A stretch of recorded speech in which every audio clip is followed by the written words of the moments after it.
اور دیکھو کہ میں تم سے نہیں کہتا کہ میرے پاس اللہ کے خزانے ہیں، اور نہ یہ کہتا ہوں کہ میں غیب کی باتیں جانتا ہوں۔ اسلام امن اور سلامتی کی علامت۔ السلام علیکم۔ آج ہم حضرت نوح علیہ السلام کی پاکیزہ زندگی کے حالات و واقعات کے بارے میں بتائیں گے۔ حضرت آدم علیہ السلام کی اولاد میں سے ایک بیٹے شیث علیہ السلام سے بنی نوع انسان روئے زمین پر پھلنے پھولنے لگی، اور سینکڑوں سال بعد یہ اولاد ایک بہت بڑے گروہ کی صورت اختیار کر گئی۔ حضرت شیث علیہ السلام کے بعد کچھ دیر تک تو لوگ توحید پرست یعنی ایک اللہ کی عبادت کرتے رہے، لیکن شیطان نے چونکہ بنی نوع انسان کو گمراہ کرنے کا بیڑا اٹھائے ہوئے تھا، وہ انسان کا ازلی دشمن ہونے کے ناطے ہر انسان کو گمراہی کی طرف مائل کرتا رہا۔ لوگ حضرت آدم علیہ السلام کا دیا ہوا درس توحید آہستہ آہستہ بولنے لگے، اور شیطان انہیں گمراہ اور برائی کے رستے پر لے آیا۔ اس وقت اللہ تعالیٰ نے حضرت شیث علیہ السلام کی اولاد میں سے ایک ہی صالح بندے کو رسول بنا کر بھیجا، تاکہ بھٹکی ہوئی بنی نوع انسان کو سیدھے رستے پر لا سکے۔ اس کا نام حضرت نوح علیہ السلام تھا۔ حضرت نوح علیہ السلام دنیا میں پہلے رسول تھے۔ حضرت نوح علیہ السلام 10 واسطوں سے حضرت آدم علیہ السلام کے پوتے تھے۔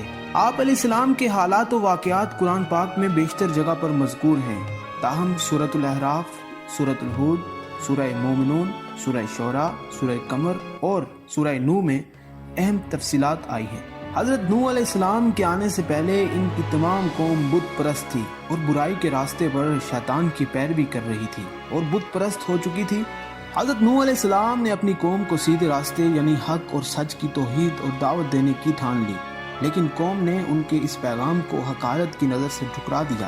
آپ علیہ السلام کی تعلیم اور تبلیغ کا مذاق اڑانے لگے اور تکبر اور غرور سے اکڑے رہے۔ اللہ تعالیٰ نے آپ کو 40 سال کی عمر میں رسالت سے سرفراز فرمایا، اور آپ علیہ السلام مسلسل 950 سال اپنی قوم میں حق کی تبلیغ کرتے رہے۔ اللہ تعالیٰ قرآن مجید میں فرماتا ہے، اور بلا شبہ ہم نے نوح کو اس قوم کی جانب رسول بنا کر بھیجا، بس وہ رہا 50 کم 1000 سال ان کے پاس۔ حضرت نوح علیہ السلام کی قوم ان کے رائے حق پکارنے پر ان کا مذاق اڑاتی رہی، اور اس قوم کے بدبخت لوگ ہر طریقہ سے حضرت نوح علیہ السلام کو جھوٹا ثابت کرنے کی کوشش میں پوری نفرت اور حقارت سے کام لیتے ہوئے دعوت حق کو ٹھکراتے رہے۔ وہ غریب اور کمزور افراد کے دعوت حق پر لبیک کہنے پر نہایت غرور اور حقارت سے کہتے کہ یہ چند غریب اور بےکس لوگ تیرے پیروکار ہیں، یہ بھلا ہم دولت مند اور صاحب اقتدار لوگوں سے کیسے مقابلہ کر سکیں گے؟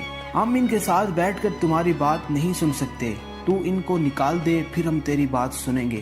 حضرت نوح علیہ السلام فرماتے ہیں کہ ایسا کبھی نہیں ہوگا، یہ اللہ کے ماننے والے صاحب ایمان اور مخلص لوگ ہیں۔ اگر میں ایسا کروں تو یقیناً میں ظالموں میں سے ہوں گا، اور اللہ کے عذاب سے میرے لیے کوئی جائے پناہ نہیں بچے گی۔ میں تمہیں سیدھے راستے کی طرف بلاتا ہوں، میں تمہارے لیے اللہ کی طرف سے ہدایت کا پیغام لے کر آیا ہوں۔ میں غیب دان نہیں ہوں اور نہ ہی فرشتہ ہوں، میں صرف اللہ کا برگزیدہ پیغمبر اور رسول ہوں، اور حق اور سچ کی دعوت دینا میرا مقصد اور فرض ہے۔ یہ غریب لوگ تمہاری نظر میں حقیر ہیں، لیکن اللہ کے نزدیک دنیاوی شان و شوکت، مال و دولت کوئی حقیقت نہیں رکھتی۔ اللہ صرف اور صرف تقوی، پرہیزگاری، غفور درگزر، رضا و تسلیم، خلوص نیت، حقوق اللہ، حقوق العباد ہی کو پسند فرماتا ہے۔ انہی باتوں کو اللہ تعالیٰ نے سورہ ہود میں فرمایا ہے۔ اس پر قوم کے ان سرداروں نے جنہوں نے کفر کی راہ اختیار کی تھی کہا، ہم تو اس کے سوا کوئی بات نہیں دیکھتے کہ ہماری ہی طرح کے آدمی ہو۔ جو لوگ تمہارے پیچھے چلے ہیں ان میں ان کے لوگوں کے سوا کچھ دکھائی نہیں دیتا۔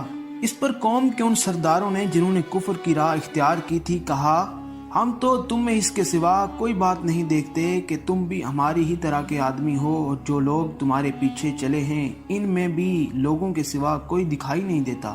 جو ہم میں ذلیل و حقیر ہیں اور بے سوچے سمجھے تمہارے پیچھے ہو لیے ہیں، ہم تو تم لوگوں میں اپنے سے کوئی برتر نہیں پاتے، بلکہ سمجھتے ہیں کہ تم جھوٹے ہو۔ نوح علیہ السلام نے کہا کہ اے میری قوم کے لوگوں، تم نے اس بات پر بھی غور نہیں کیا کہ میں اپنے پروردگار کی طرف سے ایک دلیل روشن لایا ہوں، اور اس نے اپنے حضور سے ایک رحمت مجھے بخش دی ہے، مگر وہ تمہیں دکھائی نہ دے تو میں اس کے سوا اور کیا کر سکتا ہوں جو کر رہا ہوں؟ کیا ہم جبرن راہ دکھا دیں؟ حالانکہ تم اس سے بیزار ہو۔ لوگوں، یہ جو کچھ کر رہا ہوں اس پر مال و دولت کا تم سے طالب نہیں،